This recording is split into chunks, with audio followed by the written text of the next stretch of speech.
Hello traders, today is the 24th of May. My name is Dr. Hornsey, market analyst YouTrading, and today we're looking at the pound versus the US dollar.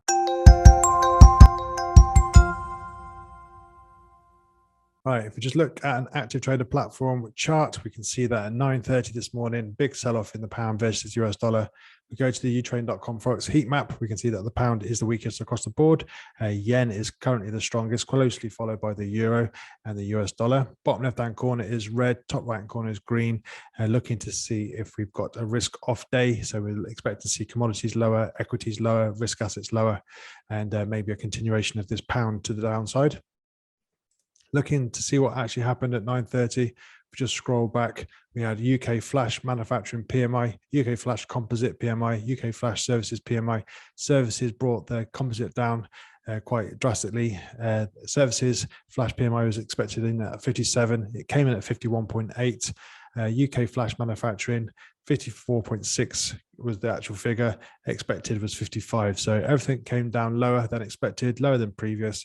We are still above the 50, but you can see here that the composite is actually getting quite close to 50. 50 and above is expansionary, obviously much weaker this month than the previous month. If we go into what's happening here, the latest data indicated a heightened risk of the economy falling into recession as the Bank of England fights to control inflation. Nobody wants to hear that. The survey data therefore point to the economy almost grinding to a halt due to inflation. Essentially, everything's about inflation at the moment, and the pound is getting absolutely smashed based on those PMIs. Now, if we look to the heat map again, the yen is doing pretty well. So if we were to go back to the active trade platform, just look at the pound versus the yen, 34% of traders are trying to go long the pound. So most of them are trying to short the pound versus the yen. So if I just click on that, open the chart, you can see that we've gone sideways essentially since the 18th of May. We did have this run up into the 17th of May, came down, and then just gone sideways and slightly grinding up. So maybe a continuation of from the low of the 12th of May. If we to get back below this double bottom here, then yeah, we'll probably go and test the lows here, 155.4. However, if we look to the left, I am still expecting to see, actually I'll go to 4 hourly, pull it back in. So 4th of May, 5th of May. 5th of May here was the Bank of England rate hike. I was expecting to see the pound and all of its crosses get back above the highs of that day from the 5th of May. So far, I haven't been able to do that. Looking here, you know, because we're in this trading range between the 161.8 and 157.8, obviously waiting to see if we sweep the lows here, take the liquidity there, and then get back above this particular swing high here, relatively equal highs, and then move our way up into my original target from the 5th of May. So that's what I'm expecting to happen. If we go to the dollar versus the yen, obviously 4 hourly chart holding above this key swing low here. If we can hold above it and then start breaking higher, that should drag the pound versus the yen up. But going back to cable, pound versus US dollar, we have got RSI divergence, the price. So you can see here higher highs on the price, bumped up into the 200 period moving average on the 4 hourly. We go to the daily, we can see we didn't make it above the Bank of England high here, so we have come back down. This is essentially Friday's candle here. So the Friday's candle is this little one here. Then we've got Sunday open, then Monday. So Sunday and Monday, if you add those together, Tuesday is trading in between them, looking to see if Friday's high holds, looking to see if we've just used that PMI data to get rid of a load of weak hands that are holding longs. Let's see if we can get back above here. I just think we're going back above there. The euro's, essentially done it. If we just go to the euro versus the US dollar,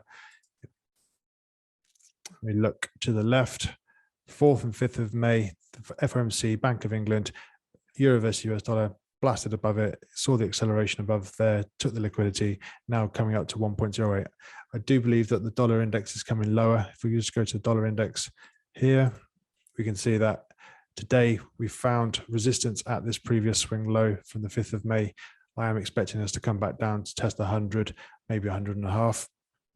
If not, come down fully to test the swing low from the 30th of March, the 200 period moving average, and this rising trend line. So dollar index to me looks like it's coming lower. We might come back into the middle of the range, I guess. So the trading range between highs of 28th of April down to the 6th of May lows. Looking to the right, the middle of that is kind of where the 20-period moving average is now, 103.5.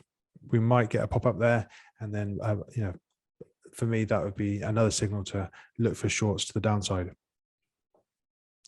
So, like I said, we did have. If we just go to the calendar, quite a busy day in terms of activity, but the German flash services manufacturing PMI, the German manufacturing PMI came in better than expected, and they had a revision higher from the previous month. Flash services came in slightly weaker than previous, but obviously a lot better than the pound. So the euro is doing quite well today, holding up. There's only the UK flash PMIs that were sort of detrimental to the pound, and obviously we've got US dollar doing its best to weaken against all of its crosses. So we might get the pound go a little bit higher if this afternoon's US flash PMIs come in worse than expected too. However, we do have Fed Chair Powell speaking, and then ECB President Lagarde speaking, and MPC member Chen Rao. So, these guys at the end of the day could undo all of the moves that happen between now and the end of the US sort of main data points. So going back to the pound versus US dollar, like I said, we've come down to Friday's high. So if I go to a 30-minute chart, we've got a 200-period moving average currently holding up price action at the moment.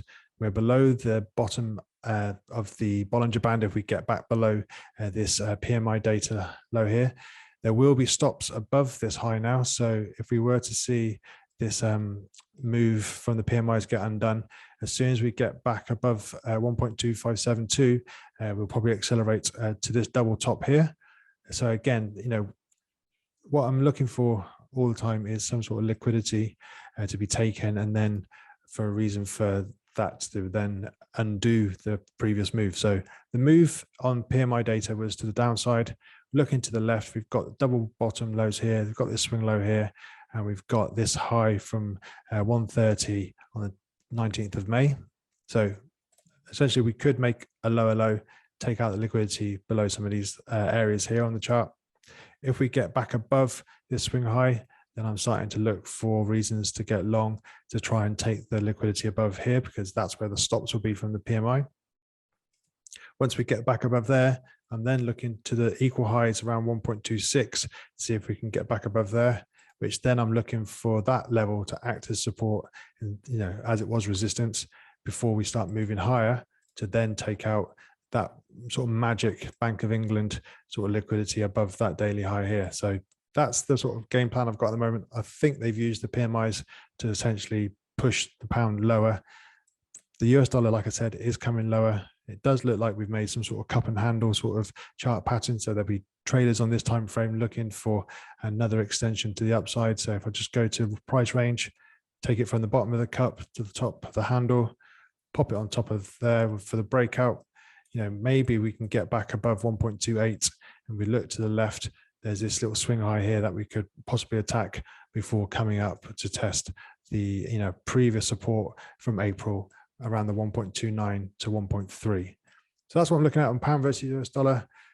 Technically, I think it's bullish, even though currently on this time frame we are looking, if we get back below the 200-period moving average, we might get a further push down. So I do want to see a higher high and a higher low on a smaller time frame, and then for this liquidity above this PMI data sort of candle to be taken. All right, good luck today. I'll speak to you again tomorrow.